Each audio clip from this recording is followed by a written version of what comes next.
un aporte continuo de ¿qué? Oxígeno, nutrientes, principalmente glucosa y también obviamente sodio, potasio, calcio y los demás electrolitos.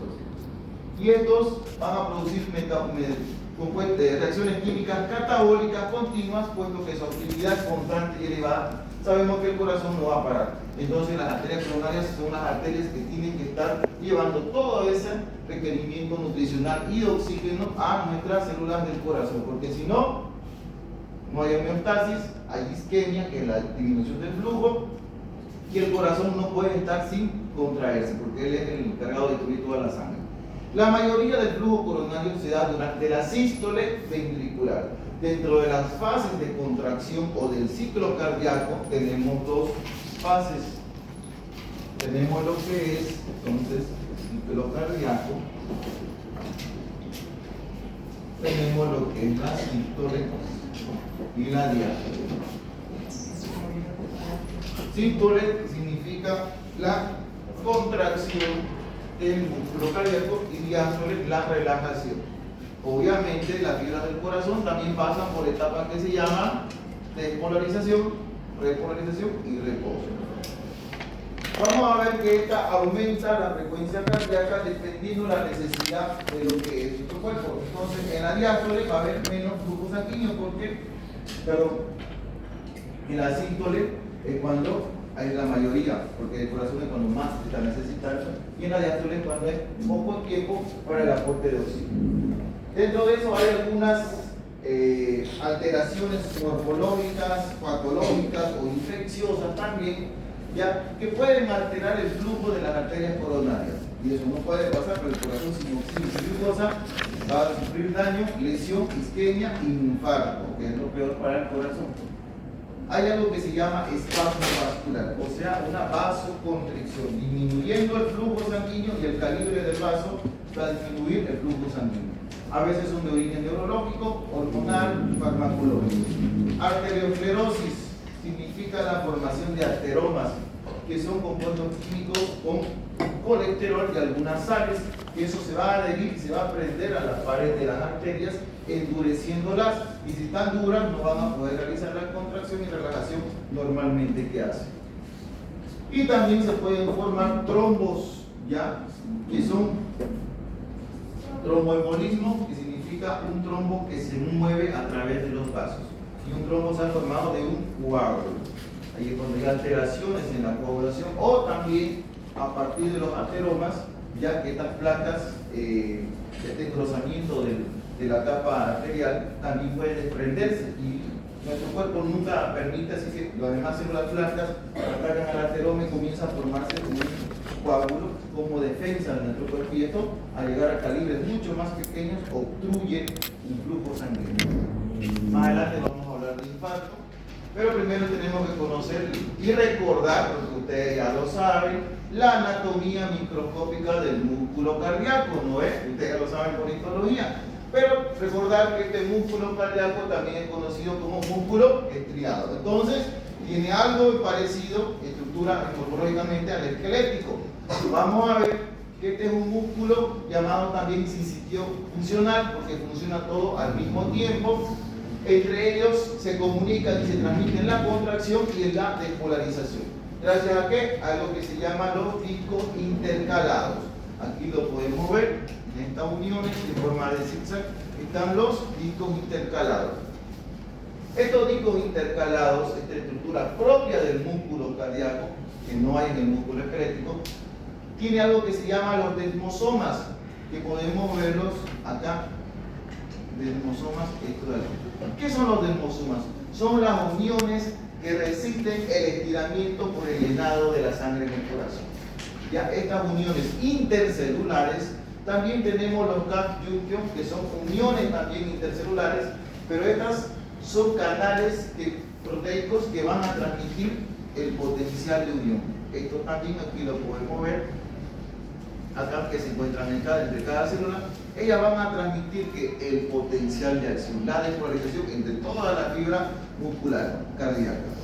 Todas estas células se encuentran, perdón, cuando se contraen al mismo tiempo como sucede en el ventrículo o en la aurícula.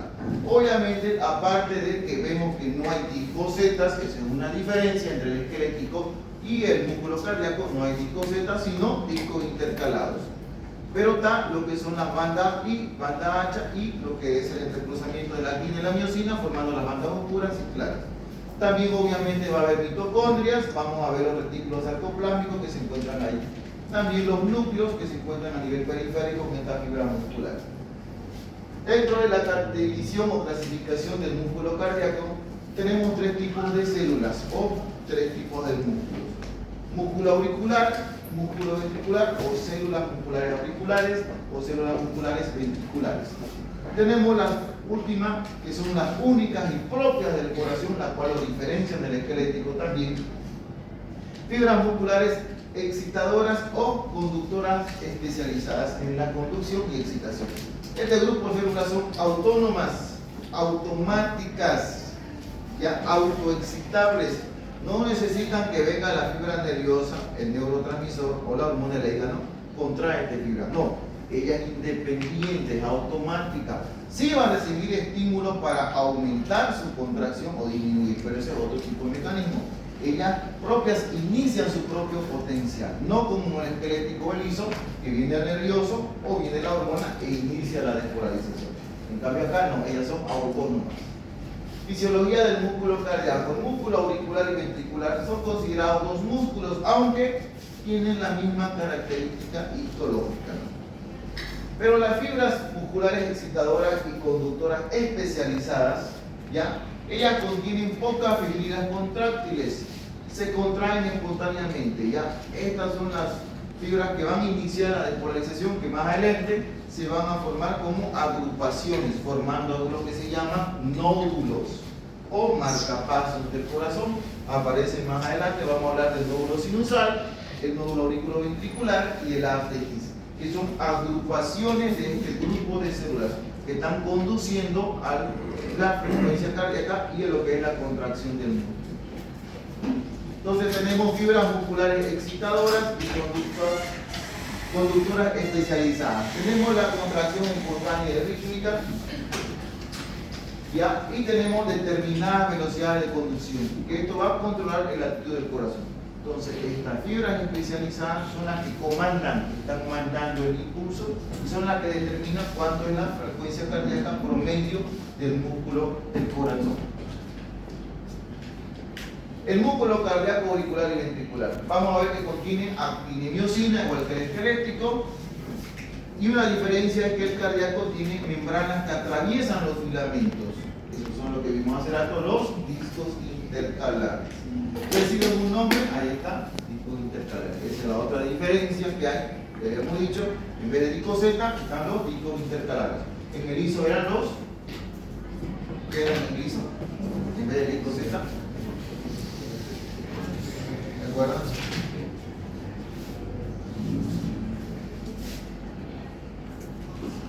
Los cuerpos densos, se olviden. Ya sé que voy a preguntar eso. Fisiología del músculo cardíaco. Los discos intercalares permiten una difusión casi totalmente directa de los iones. Células cardíacas se comportan en forma de un sinsitio, o sea, todas al mismo tiempo trabajan y se contraen, facilitando que el potencial de acción se extienda y se distribuya por todo la aurícula o el ventrículo. Discos intercalares. La difusión es rápida de los iones y solo se detiene en un tejido fibroso que separa las válvulas auriculoventriculares, y en otras palabras está dividiendo el corazón en dos, en las aurículas y el ventrículo. ¿Cómo se llama ese? Tabique ¿Tabique qué? Interventricular. No. Aurículo-ventricular. Está separando la aurícula del ventrículo. También tenemos un tabique interauricular e interventricular. Eso es el que está uno en la aurícula y el ventricular. Este es el que separa, es el más grueso. Y ahí recuerden, ahí se detienen los iones, ¿ya? Porque hay ese engrosamiento. Ahí es donde se va a dar unas milésimas de segundo que permite la diferencia de contracción y relajación del auricular y ventrículo. Ahora vamos a hablar de eso. Los potenciales de acción se transmiten a través de un sistema de conducción formado por las fibras musculares especializadas llamadas AS o ACES. Y el principal es el aurículo ventricular, uno de ellos, el aurículo ventricular. El más importante es el sino auricular, o llamado también el marcapaso del corazón, ¿ya? Este tabique auriculoventricular está formado por un tejido fibroso y es el que permite que las aurículas se contraigan un poco antes que los ventrículos, porque ahí se frena el potencial de acción hasta que llegue a lo que es el ventrículo. Lo que tiene esa importancia de efectividad para que la bomba se pueda contraer, porque si no fuera por este tabique fibroso, al mismo tiempo se contraería tanto aurícula como ventrículo. En cambio, al detenerse ahí cuando llega, la aurícula se está contrayendo mientras el ventrículo está relajado y permite este bombeo gracias a este tabique que frena el potencial, y ya cuando pasa la aurícula al ventrículo, ya la aurícula se relaja y recién el otro se contrae. Si no fuera por ese tabique, los dos se contraen al mismo tiempo y estuviera todo un caos y no hubiera la circulación de bombeo con nosotros. Potencial de acción del músculo. Entonces, el potencial, obviamente, como cualquier fibra o tejido, va a estar en reposo entre menos 85 a menos 80 milivoltios. La mayoría de las células están alrededor de menos 90 y sabemos que, por ejemplo, a nivel neuronal está a menos 65 milivoltios de promedio. Recordar que en la membrana, obviamente, siempre va a tener una polaridad tanto negativa en el exterior, positiva, y en el interior, negativa. Aquí comparando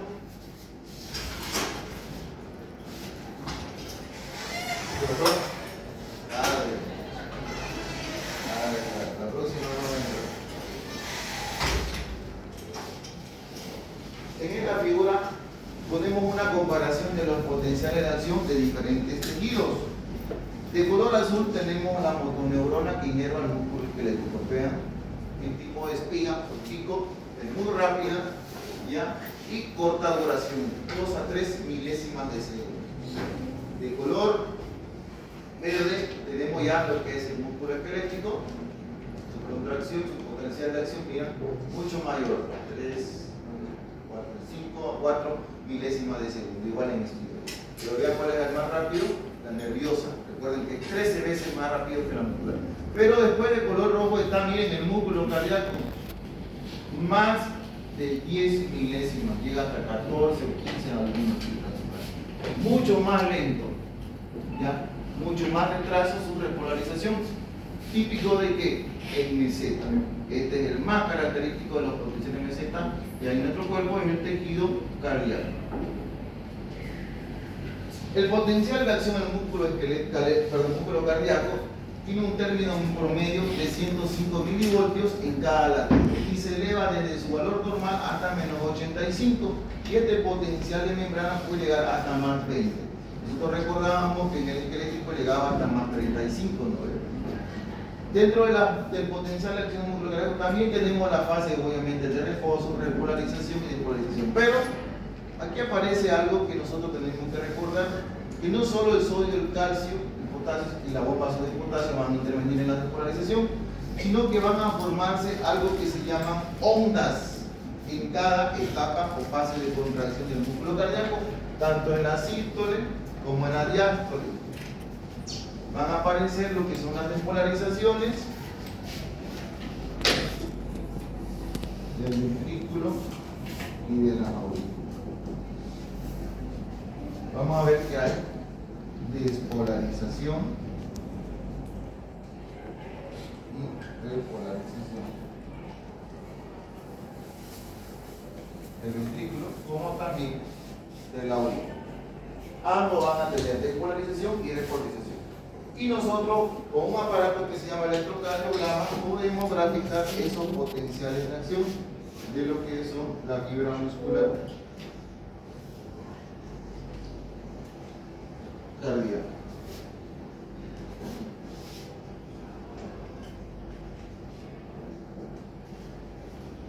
Tenemos, por ejemplo, la despolarización del músculo ventricular, representado con la onda P. La onda P, que significa despolarización del músculo ventricular. Perdón, del músculo auricular. Después de eso viene lo que es la despolarización del ventrículo con el complejo QRS. Vemos que el ventrículo obviamente tiene mayor masa muscular, mayor tamaño, mayor potencial. Por eso vemos una onda mucho más alta en el complejo QRS. Y por último, la onda T representa la repolarización del ventrículo. Aquí faltaría algo, ¿no ves? Siguiente es aurícula, ventrículo y ventrículo. Faltaría lo que es la repolarización auricular, que no se grafica en un electrocardiograma normal del ciclo cardíaco.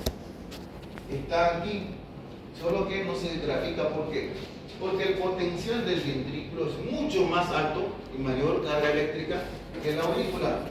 Por eso solo se grafica el potencial del ventrículo. Está ahí, pero como es más potente, más alto su umbral, está sobre ella y no se puede graficar y no se lo ve, pero está ahí. Solo que el potencial de acción ventricular es mucho más fuerte. Después de la despolarización en el músculo cardíaco, la membrana va a permanecer despolarizada durante 0,2 segundos a nivel auricular, pero en el músculo ventricular es 0,3, ocasionando que la fase siguiente del potencial de acción, la repolarización se retrasa. ¿Por qué esas diferencias de 0,1 segundos? Por el tejido fibrósico llamado tabique aurículo-ventricular. Y gracias a él, esa 0,1 milésima en el tiempo suficiente para hacer la diferencia y el bombeo del corazón. Aquí viendo una fase de lo que es la despolarización. Vamos a ver que de la fase de reposo, fase de despolarización, aquí hay un retraso en la repolarización y después recién viene la fase de repolarización para volver nuevamente a su fase de reposo. La presencia del retraso es porque hay un potencial de acción del músculo cardíaco que haya y dure hasta 15 veces más que el músculo esquelético. Por este retraso a nivel de los canales de potasio, ya 15 veces más dura lo que es el potencial de acción de lo que es el músculo esquelético relacionado al cardíaco. ¿Quiénes intervienen ahí? Ustedes ya lo conocen, canales de sodio rápido y los canales lentos de calcio. Generamos también canales de calcio y sodio. Sabemos que ellos en la fibra muscular van a permitir la entrada del sodio.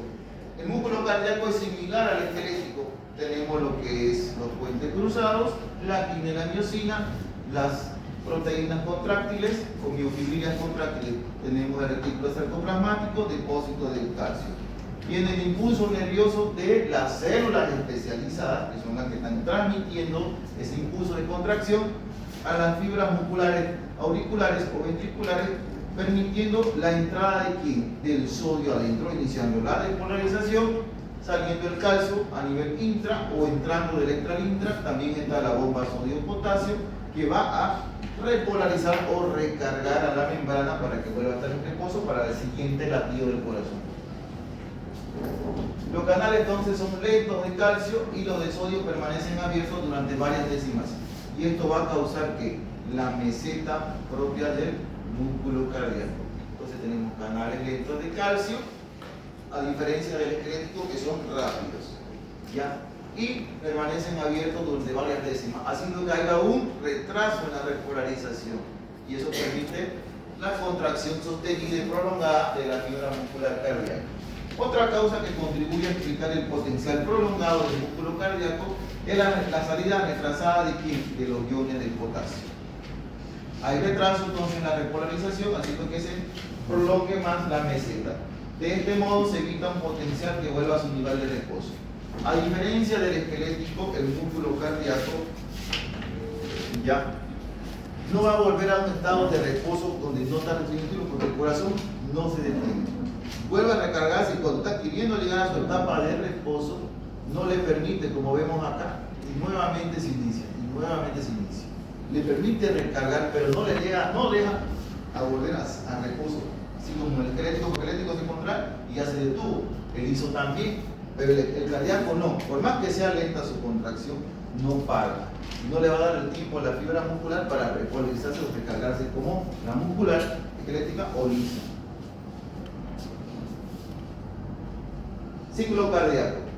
diástole y sístole, el aparato cardiovascular. Vamos a ver que los sucesos que ocurren desde el comienzo de un latido hasta el comienzo del siguiente, toda esa etapa o ciclo o proceso se llama ciclo cardíaco. Y eso dura menos de un segundo.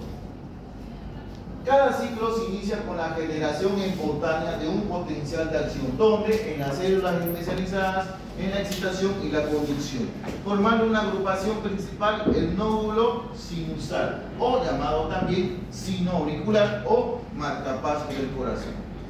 Vamos a ver que el potencial de acción va a viajar a ambas aurículas y de allí va a atravesar el fascículo o tabique auriculo ventricular y llegar a los ventrículos. Todo inicia entonces en el nódulo sinusal. Pregunta, a ver, de anatomía. La última de esta fila. ¿Dónde está ubicado el nódulo sinusal? La última de esta fila, de la segunda fila. ¿Dónde está ubicado el nódulo sinusal? El último de esta fila. Creo que ese no.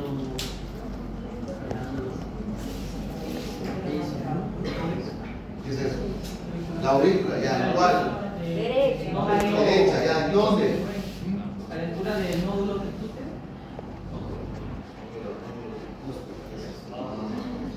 Está confundiendo una palabra ahí. La altura del válvula y válvula.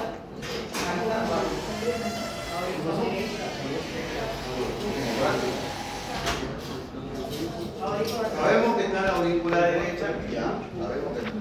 Ahora, ¿cuál de las paredes? No. Pero por ahí van sus ramas.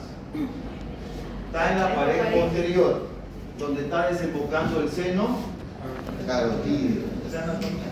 Pero de ahí, como dijo su compañera, va a distribuir ramas que van a ir por la cara lateral y antero superior. Porque tiene que ir a dónde? A la aurícula izquierda y también por toda la aurícula derecha.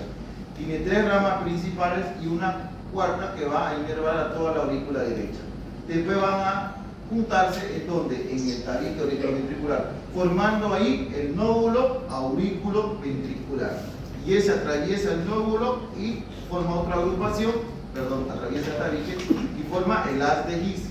El haz de His se va a dividir en 2 ramas, derecha e izquierda, una para el ventrículo izquierdo y otra para el derecho, terminando en las células o terminaciones nerviosas llamadas fibras de Purkinje. No se olviden eso.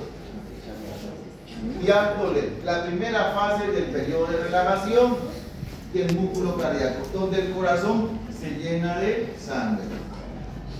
En condiciones normales, la sangre fluye de forma continua de las grandes venas a las aurículas y el 75% fluye directamente al ventrículo.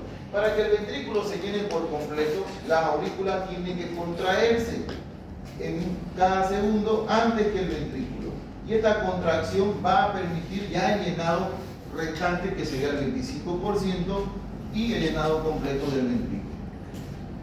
La primera fase de llenado del ventrículo, que es el 75%, cuando entra continuamente, tiene un nombre. Se llama la fase de llenado rápido. Y el otro restante 25 de llenado ventrículo sabemos que se va a realizar cuando se contraen las aurículas, o también llamada la fase de llenado lento. Sístole es un estado de contracción del músculo cardíaco donde el corazón expulsa la sangre recibida durante la diástole. La contracción de los ventrículos expulsa la sangre de los grandes vasos que salen de ellos, arteria pulmonar o fondo pulmonar y la arteria aorta. Contracción ventricular. Sabemos que esta tiene una contracción isométrica, tiene una presión del ventrículo que va a aumentar bruscamente, ocasionando que la válvula auriculoventricular se cierre. ¿Cuáles son las válvulas? Ustedes ya lo conocen, ¿no es? La tricuspidia y la mitral. No se han olvidado de ellas, ¿no es? Desde 0.02 segundos a 0.03 segundos, la presión se va a elevar más alta que la de la válvula sigmoidea, permitiendo la salida de la aorta a nivel de la arteria aorta y la pulmonar. Miren el tiempo que cambia la presión, 0.02 a 0.03 segundos es el tiempo necesario para que la presión aumente en las cavidades, en este caso los ventrículos, y pueda permitir lo que es la salida a través de la arteria aorta ultima. ¿Alguna pregunta hasta aquí? Vamos a hacer un pequeño receso de 10 minutos.